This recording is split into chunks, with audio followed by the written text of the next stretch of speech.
বন্ধুরা, জামা বানাতে বসলাম, গলার পেস্টিং শেষ। এখন কি করা যায়? এখন কি কাজ অফ করে দেব? অফ করব না। এটা কিন্তু পেস্টিংয়ের কাজ দিবে শপিং ব্যাগটা।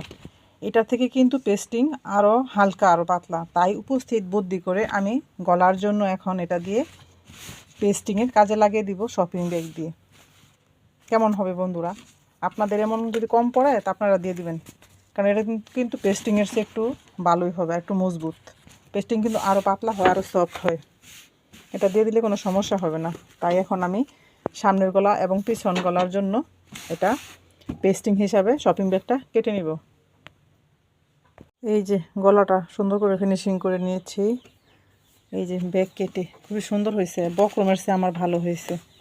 এটা উপস্থিত বুদ্ধিতে করে নিলাম। এই যে দেখেন, গলার সাথে ফিটিং করে নিয়েছি, এখন জামার সাথে ফিটিং করে নেব। খুবই সুন্দর হয়েছে, আমার কাছে খুবই ভালো লাগছে সেলাই করতে। কারণ হচ্ছে বক্রমের চেয়ে সফট না হলেও একটু শক্ত, হার্ড ছিল হালকা, যে হালকা একটু তারপর কিন্তু ভালো লাগছে, নরমের মতোই সেলাই করতে।